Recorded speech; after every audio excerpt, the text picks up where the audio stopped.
अगर आप इस कहानी को समझ गए तो चाहकर भी आप अपने आप को ध्यान करने से नहीं रोक पाएंगे। एक बार एक ध्यानी व्यक्ति एक वृक्ष के नीचे बैठ ध्यान कर रहा होता है। अचानक उसे एक लकड़हारा नजर आता है जो लकड़ी काट रहा होता है। पहले दिन वह ध्यानी व्यक्ति उस लकड़हारे को देखता है पर उससे कुछ नहीं बोलता। दूसरे दिन वह उस लकड़हारे को फिर देखता है पर कुछ नहीं बोलता। पर जब लकड़हारा तीसरे दिन उसी जंगल में उसी ध्यानी व्यक्ति के पास लकड़ी काटने के लिए आता है तो इस बार वह ध्यानी व्यक्ति उस लकड़हारे से कहता है, सुनो भाई, तुम रोज यहाँ लकड़ी काटने आते हो, बहुत मेहनत करते हो, तुमने तो अच्छा खासा धन इकट्ठा कर रखा होगा। उस ध्यानी व्यक्ति की बात सुन वह लकड़हारा हंसता है और कहता है, जैसा तुम सोच रहे हो वैसा कुछ भी नहीं है। इन बहुत सारी लकड़ियों से मुझे बहुत कम कमाई होती है, जिसके कारण घर का खर्च ही बड़ी मुश्किल से चल पाता है। लकड़हारे की बात सुन वह ध्यानी व्यक्ति उस लकड़हारे से कहता है, तुम यहाँ से कुछ आगे क्यों नहीं जाते? आगे जंगल में चंदन के वृक्ष हैं। क्या तुम नहीं जानते चंदन की लकड़ियां बहुत महंगी बिकती हैं? ध्यानी व्यक्ति की बात सुन वह लकड़हारा चौंकता है और मन ही मन सोचता है कि यह व्यक्ति झूठ बोल रहा है, क्योंकि अगर आगे कहीं चंदन के वृक्ष होते तो यह यहाँ इस वृक्ष के नीचे क्यों बैठता, उन लकड़ियों को बेचकर धन न कमा लेता। फिर वह सोचता है, क्यों ना एक बार जाकर देख ही लिया जाए, क्या पता यह सच कह रहा हो। उस ध्यानी व्यक्ति की बात पर विश्वास कर वह जंगल में आगे जाता है और जो वह देखता है उसे देखने के बाद उसकी सारी समझ हिल जाती है। वह सोचता था कि जंगल के बारे में उससे ज्यादा कोई नहीं जानता, पर अपने चारों तरफ चंदन के वृक्ष देख उसकी यह गलतफहमी दूर हो जाती है।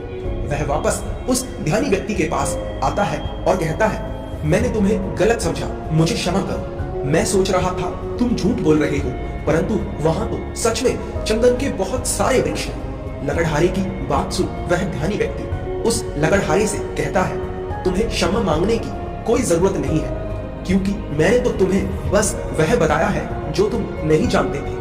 अब वह लकड़हारा जलाने वाली लकड़ी छोड़कर चंदन की लकड़ी काटकर बेचना शुरू कर देता है।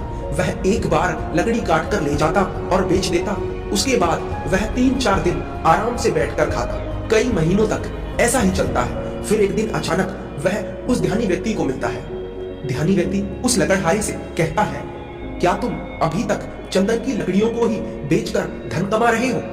वह लकड़हारा कहता है, हाँ, मैं अभी तक चंदन की लकड़ियां ही बेच रहा हूँ। वह ध्यानी व्यक्ति उस लकड़हारे से कहता है, अरे भाई, वहां से आगे बढ़ो, आगे चांदी की खदानें हैं, लकड़ियां बकड़ियां काटनी छोड़ो।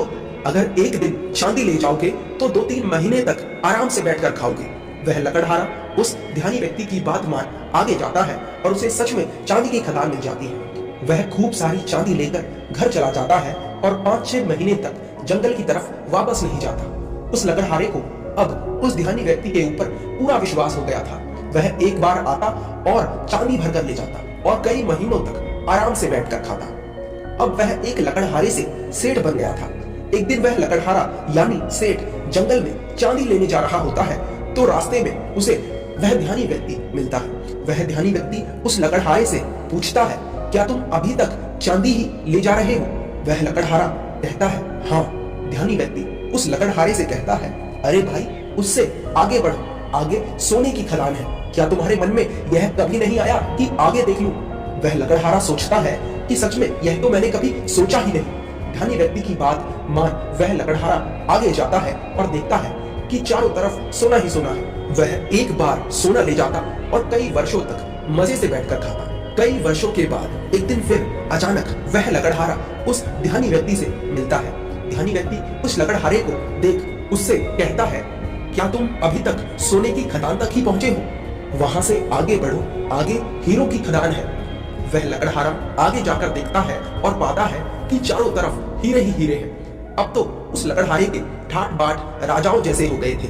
उसने महल खड़े कर लिए थे। अब उस लकड़हारे की उम्र 60 साल से भी ज्यादा हो गई थी। अब कई दशकों के बाद वह आखिरी बार उस ध्यानी व्यक्ति से मिलने के लिए जाता है।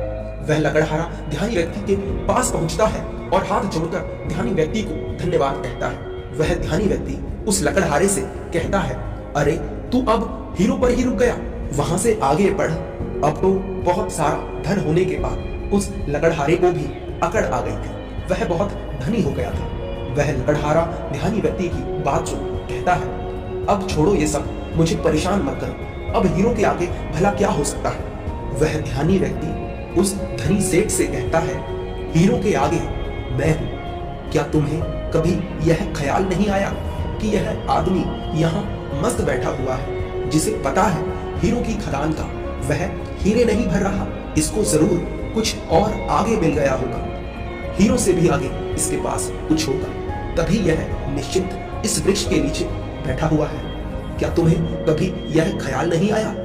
उस ध्यानी व्यक्ति की बात सुन वह सेठ रोने लगता है और उस ध्यानी व्यक्ति के पैर पकड़ लेता है और कहता है, मैं कैसा मूढ़ हूं जो यह देख ही नहीं पाया कि जिसने सभी हीरे जवाहरात छोड़ दिए उसके पास जरूर इन सब हीरे जवाहरातों से भी बड़ा कोई धन होगा। मुझे कभी यह ख्याल ही नहीं आया। मैं जानना चाहता हूँ कि तुम्हारे पास वह कौन सा धन है जिसके सामने इस दुनिया का सारा धन छोटा है। सेठ की बात सुन वह ध्यानी व्यक्ति उस सेठ से कहता है, वही मैं तुम्हें बताना चाहता हूँ, वह धन है ध्यान। वह सेठ उस ध्यानी व्यक्ति से कहता है, पर मुझे तो ध्यान करना ही नहीं आता।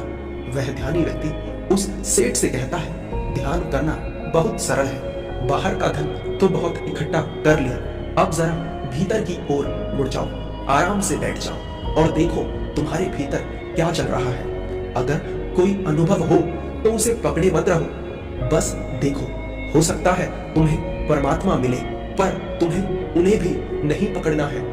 तब तक देखते रहो जब तक कि सभी अनुभव, सभी विचार शांत ना हो जाए। पर ध्यान रहे, जबरदस्ती किसी भी विचार या अनुभव को खत्म करने का प्रयास कभी मत करना। जब कोई अनुभव ना रहेगा, कोई विचार ना रहेगा, तब तुम निर्विकल्प समाधि में होगे। तब ना तो दृश्य बचेगा और ना ही दृष्टा, केवल शून्य होगा और उस शून्य में ही जलता है बोध का दिया। ध्यान करने के लिए केवल एक बात सबसे जरूरी है और वो है धैर्य।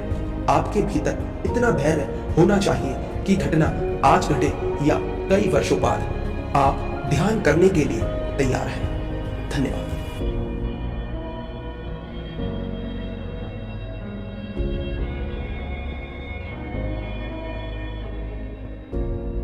करना ही नहीं आता।